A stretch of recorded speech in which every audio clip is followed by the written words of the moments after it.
The spy ring that fooled British intelligence for years, New York City. December 1779, past midnight. Inside a stone house on Wall Street, candlelight moves across a table covered in maps. British officers lean over troop positions, supply routes, the locations of French warships somewhere off the American coast. A junior aide dips his quill and signs an order. Wax drips onto the seal. A messenger steps out into the frozen dark, his boots crunching over ice, and disappears down a street lined with shuttered windows. Everyone in that room believes this information belongs to them alone. They are wrong. Within days, that same intelligence, troop numbers, ship movements, planned attacks will sit on George Washington's desk, 70 miles away, in a farmhouse behind American lines. He will read it by candlelight of his own, and he will act on it. And the British officers who wrote those orders will never learn how. They will never learn who. For nearly 5 years, the most powerful army on earth will fight a war against an enemy hiding in plain sight inside their own occupied city, and they will never even learn his name. This is the story of how a farmer, a tavern keeper, a shopkeeper, and a woman's laundry line quietly did more damage to the British war effort than most armies ever could. To understand why this network had to exist at all, you have to go back 3 years earlier, to a September morning in 1776, when George Washington learned exactly how badly he needed one. That summer, the war was already going badly. Washington's army had just been driven off Manhattan Island in a string of humiliating defeats. He needed to know what the British were planning next, whether an attack was coming, and where. So he asked for a volunteer to slip behind enemy lines and find out. A 21-year-old Connecticut schoolteacher and Continental officer named Nathan Hale stepped forward. Hale had courage. What he did not have was training. He crossed into British-held Long Island with almost no cover story, no method of secure communication, and no plan for what to do if questioned. Within days, he was captured, his own incriminating notes found on his person. On September 22, 1776, the British hanged him in a Manhattan orchard without even the formality of a trial transcript surviving. Popular legend remembers his final words as, "I only regret that I have but one life to lose for my country," a line historians can't fully verify, but that spread quickly among his countrymen. Verify. Exact final words. Washington absorbed the lesson in the worst possible way. Courage was not a substitute for tradecraft. Bravery gets you caught.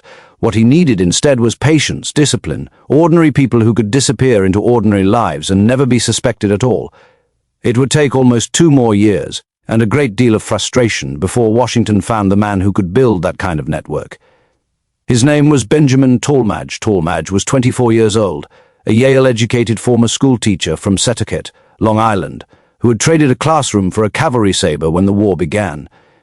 He was methodical almost to a fault, the kind of officer who wrote in tight, careful handwriting and thought several moves ahead of everyone else at the table. In 1778, Washington placed him in charge of something that did not yet have a name, a permanent intelligence operation inside British-occupied New York City, run not by soldiers, but by civilians who could move through the city without ever drawing a second glance. Tallmadge did not recruit strangers. He recruited people he already trusted with his life, men and women from his own hometown of Setauket, people he had grown up beside, people whose loyalty he did not have to guess at because he had known it since childhood. The first was Abraham Woodhull, a Setauket farmer in his early 30s, cautious almost to the point of paranoia, prone to worry, terrified of discovery, and precisely because of that fear, extraordinarily careful. Woodhull did not want to be a hero. He wanted the war to end so he could go back to farming his land in peace. But he agreed to travel into New York City periodically under the cover of selling produce, watch, listen, and report back what he saw. He took the alias Samuel Culper. The network that grew around him would eventually take its name from that single invented signature, the Culper Ring. Woodhull's information was useful but limited. He could observe troop movements from the docks and the taverns, but he had no access to the officers themselves, no way inside the rooms where real decisions were made. For that, the ring needed someone embedded far deeper inside the city than a produce farmer could ever reach. That person was Robert Townsend. Townsend was a Quaker merchant living in Manhattan, quiet, unassuming, the kind of man nobody in a crowded room would remember 5 minutes after meeting him, which was exactly what made him perfect. He wrote occasional pieces for a loyalist newspaper, Rivington's Royal Gazette, giving him a completely natural reason to be seen talking with British officers, asking questions, gathering details for a story. Nobody suspected a mild-mannered Quaker journalist of anything more dangerous than gossip for the society pages. Under the alias Samuel Culper Jr., Townsend became the Ring's deepest and most valuable asset, a man who drank in the same coffee houses as British staff officers, who overheard supply discussions and troop deployments as casually as the weather, and who carried every one of those secrets home with a completely straight face. But information gathered in Manhattan was useless if it couldn't reach Washington's headquarters across enemy lines without being intercepted.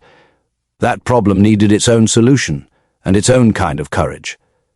Enter Austin Rowe, a Setauket tavern keeper who traveled the roughly 55 miles into New York City under the cover of ordinary business errands, collecting messages from Townsend and carrying them back toward the coast, a journey that, if stopped and searched by a British patrol, could end with a rope around his neck for nothing more than the wrong piece of paper in his saddlebag. From the coast, the letters needed to cross Long Island Sound to reach Continental lines in Connecticut. That crossing belonged to Caleb Brewster, a burly, fearless whaleboat captain who ran messages across the water at night, often through storms, often within sight of British patrol vessels, relying on speed and nerve rather than stealth to survive. And standing between all of them, quietly coordinating without ever touching a single letter herself, was Anna Strong, a Setauket resident whose signal to Brewster was almost absurdly simple. A black petticoat hung on her clothesline told him a message was waiting, and the number of white handkerchiefs hung beside it told him which of 6 coves along the shoreline to meet in.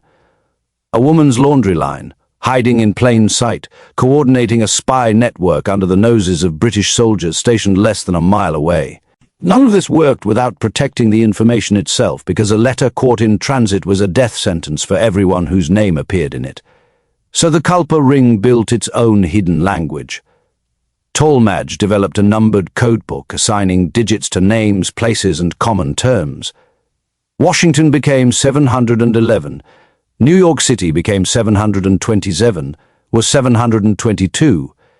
Tallmadge himself, it intercepted and read in 22. Townsend was Woodhull in plain something even more remarkable, a chemical solution developed by a physician named Sir James J., brother of the future Chief Justice John J., that could write invisible words between the lines of an ordinary letter about dry goods or family news. Only a second chemical reagent applied afterward would reveal the hidden text. Washington called it the sympathetic stain. An intercepted letter could sit in a British officer's hands, look completely innocent, and still be carrying a war's worth of secrets nobody in that room could see. Every single person in this ring lived a double life that never stopped. Robert Townsend spent his days smiling at British officers, trading pleasantries, laughing at their jokes, all while memorizing every careless detail they let slip. Abraham Woodhull carried messages home past British checkpoints with his heart hammering under a farmer's calm expression. Austin Rowe rode roads patrolled by soldiers who could stop him at any moment, search his belongings, and find the one piece of paper that would end his life. There was no uniform, no army rank, no glory waiting for any of them if they succeeded. Only the quiet, constant terror of what would happen the moment they failed. And the British were not blind. They knew, in general terms, that Washington was receiving intelligence from somewhere inside the city, and they hunted for the source relentlessly. British counterintelligence officers interrogated suspects, watched known Patriot sympathizers, and tightened security around military planning. The margin for error the Culper agents worked inside was razor thin. One careless conversation, one intercepted letter, one informant looking to trade a name for a reward, and the entire operation could collapse overnight, taking every member of it down with it. That fear was not abstract. It became devastatingly real once already, and everyone in the ring knew exactly how it had ended for Nathan Hale. But the risk paid off in ways that shaped the outcome of the war itself. In the summer of 1780, Townsend's intelligence uncovered a British plan to intercept the newly arrived French fleet at Newport, Rhode Island, an assault that, if successful, could have crippled France's naval support for the American cause before it ever truly began. Washington received the warning through the Culper network, in time to threaten a counter-move against New York City. information he deliberately allowed to reach British hands through a captured courier, forcing Sir Henry Clinton to abandon the Newport plan and rush troops back to defend Manhattan instead. The French fleet survived untouched, and with it, the alliance that would ultimately help win the war at Yorktown.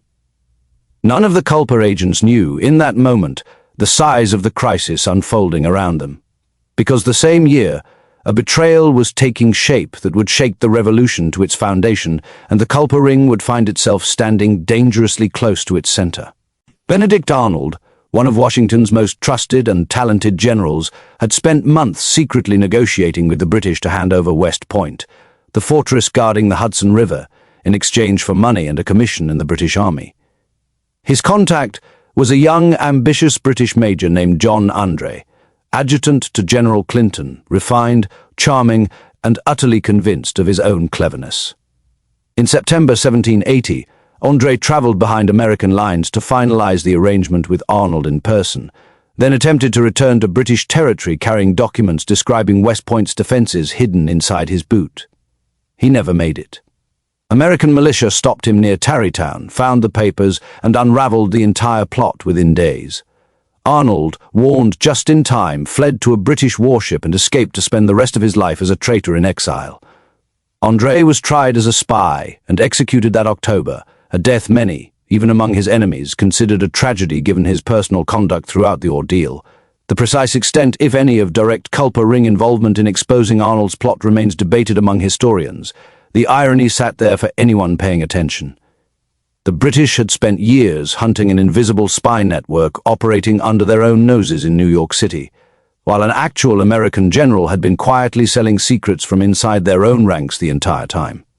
Espionage, it turned out, cut in both directions, and neither side ever fully saw the other coming. Remarkably, despite years of suspicion, interrogations, and near misses, the British never fully unmasked the Culper Ring before the war ended. Robert Townsend's identity as Samuel Culper Jr. would not be definitively proven for more than a century, not confirmed with certainty until 1930, when a historian finally matched his handwriting to the coded letters. For over 100 years, the most damaging spy network operating inside British-held New York remained, in a very real sense, still hidden. When the war ended and British forces finally withdrew from New York in 1783, the men and women of the Culper Ring did something almost stranger than anything they had done during the war itself. They said nothing. Robert Townsend returned to ordinary trade and lived a quiet, private life, never publicly acknowledging his role, reportedly rebuffing even Washington's later attempts to thank him personally. Abraham Woodhull went back to farming in Setauket, married, and lived out his years as an unremarkable local landowner. Austin Rowe kept running his tavern. Anna Strong kept living beside the same shoreline where her clothesline had once directed the movements of a spy network. None of them sought recognition. Most of their neighbors never knew. The tradecraft this small group of amateurs invented out of necessity, separating operatives so no one person knew the whole picture, restricting information to only what each member needed to know, using dead drops and coded signals instead of direct contact, developing secure communication methods invisible to the enemy holding the pen right next to them, would later become foundational principles of modern intelligence work, echoed in the practices of agencies like the CIA and Britain's own intelligence services centuries afterward. Compartmentalization, need to know, secure tradecraft under constant threat of discovery. None of it began in a training academy. It began with a farmer, a merchant, a tavern keeper, a boat captain, and a woman's laundry line, inventing the rules as they went, with their lives on the line every single time. So picture that room again. Wall Street, December of 1779. British officers bent over their maps, utterly convinced their plans are secure behind locked doors and armed sentries. They sign their orders, they seal their letters, they believe completely that the information in that room belongs only to them. They have no idea that within days George Washington will be reading every word of it by candlelight of his own, carried across enemy lines by a farmer's cart, a tavern keeper's saddlebag, a boat captain's midnight crossing through freezing water, and a woman's ordinary washing hung out to dry. Sometimes history isn't changed by the largest army or the loudest victory. Sometimes it's changed by one letter, written in invisible ink, that reaches exactly the right hands at exactly the right moment, and by the ordinary people brave enough to make sure it does. If you enjoy uncovering the hidden stories that quietly shaped history, subscribe for more documentaries where the truth is often stranger and far more human than the legend.